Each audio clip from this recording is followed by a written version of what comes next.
Well, I pulled the nail out of this hole already, which was right there, but in the other side of the hole, I popped it out. And is it just me, or do I see the edge of roundness in the hole? Well, welcome back to Curiosity Detecting. I'm on a new permission today, a beautiful farm property that's actually not too far from the property where I visited in episode 10 on the channel. And on this property, there are two structures, both of them built between 1830 and 1840. And the ground looks like it could be pretty old, so you know the drill.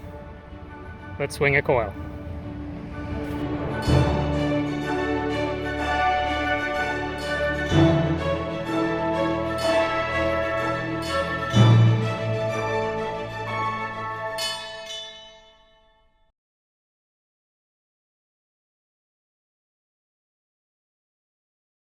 A patch of really rocky ground, and I got a 16-17 signal only about 3 inches down, and as I was rifling through the rocks I see an edge. It's probably going to be a nickel, and I hope I didn't hit it because it's pretty... Oh, it is a nickel. It's a young Queen Elizabeth.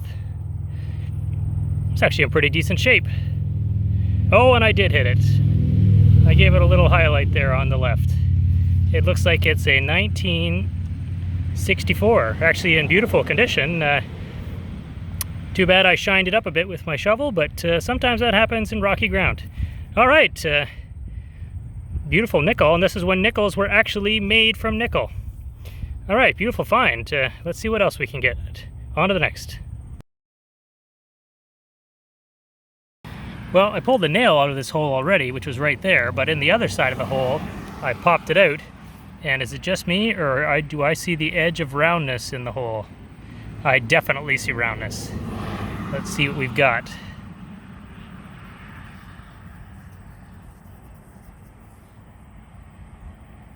It's a large cent for sure.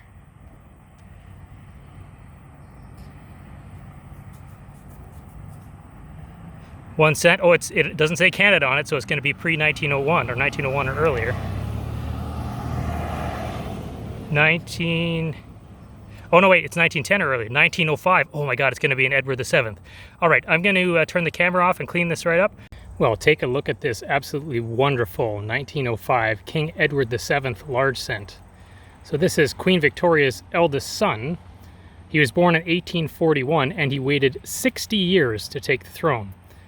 And when he did, he only lasted 9 years before he died in 1910. Something interesting about his coronation in 1902 is that 2 days before the coronation, the King Edward came down with appendicitis, which at the time had a very high mortality rate because typically it wasn't treated with an operation.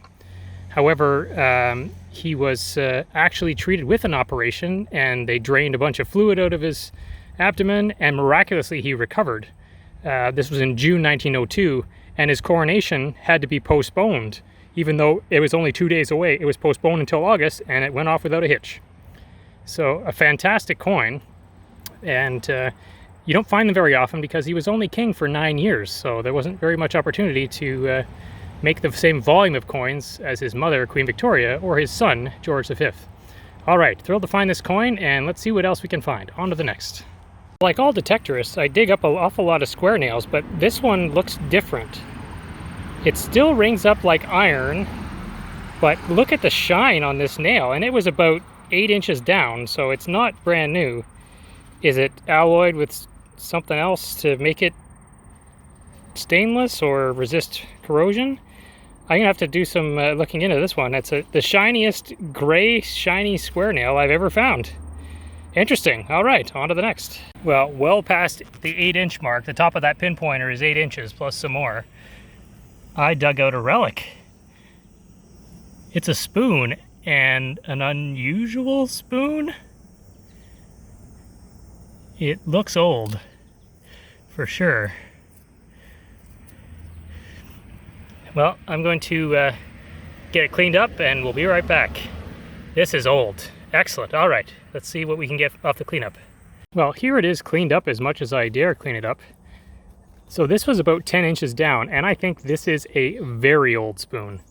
There's a building right there that's from 1790, and this is about 10 inches down, and I think this actually is a pewter alloy spoon And you can see right here that the handle of the spoon was separately welded or affixed to the bowl of the spoon as part of its manufacture, which is a dead giveaway for an old spoon.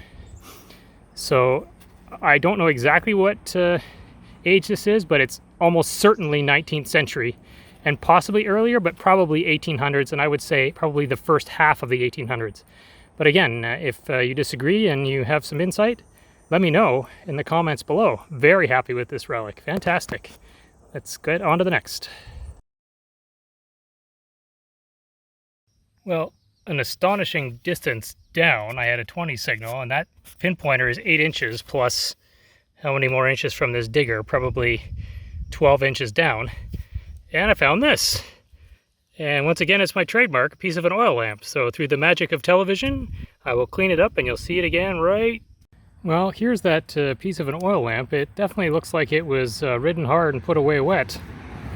No maker's mark information on it because the area where it would normally be is pretty smacked here. And I don't have the little knob that comes off for advancing the wick. So definitely old and was, boy, at least 12 inches deep, if not more. So doing a bit of my trademark, finding lots of these. All right, on to the next.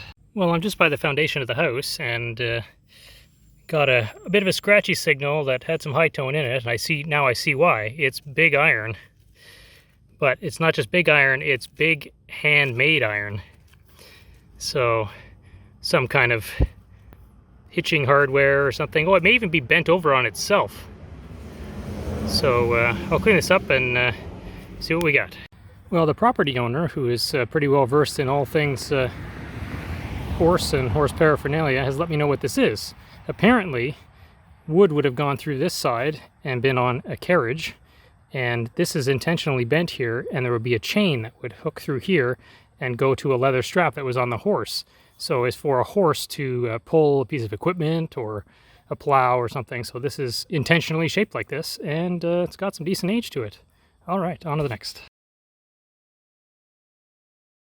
Well, I got a scratchy signal that was 3 inches down, and I couldn't find it with the pinpointer, couldn't find it with the pinpointer. Flicked it out, and looky, I see roundness. Have I done it?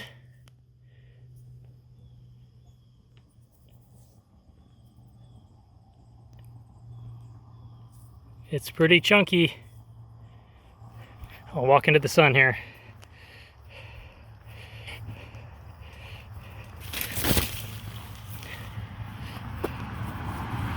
Have I done it?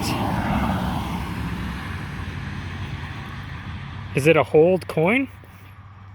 All right, I'm gonna turn the camera off and clean this up, and I'll be right back. Well, here it is. It's almost certainly a coin, or more likely a token. And I'm so close to being able to see detail. There's some kind of writing on the edge right there. It's been holed. I see some sort of feature there. It's so frustrating when you're so close to having enough detail to identify it. I'm gonna have to do some major Indiana Jonesing on this, but the sun is cooperating and there's a low angle. And I'm gonna have to do, oh, there's a detail right there at the tip of the shadow of my finger. It may be un sou. That may be the bouquet of plants that's on Lower Canada penny token. I knew there was an old coin here, and all I had to do was go low and slow. All right, let's see what else I can find. Well, after some delicate cleanup with a toothpick, I was able to confirm that this is in fact an 1837 Lower Canada un sou token. In the column to the right is a much cleaner example that I dug back in 2022. It's always great where you can find a coin that dates to around the same time as an old structure on a property. Well, I'm in the shade of this beautiful apple tree. I got a deep 21 signal, super clean though, and I see the edge of roundness in the hole. But, oh, it's not a coin. Let's see what we got. Oh my God, it's a bell. I've never found a bell like this. Oh, that made my day. What a beautiful little bell. I think it's gonna clean up really well. All right, does it even have the little loop on the top? It does. Oh, the owner's probably gonna be really thrilled with this. All right, I'm gonna do a cleanup and we'll be right back. Fantastic. Well, all I can say is, wow. Look how tiny this bell is. It's an actual cast bronze bell. What possible use? Is this from a set of bells that went from large to small? There's even a tiny little hole at the top for it to hang. And if you can see in the hole, there's actually iron residue at the very top there. The little dinger must have rusted off long ago. I am absolutely thrilled with this find. I've never found a bell of this shape of any size. So this is the first one I found like this.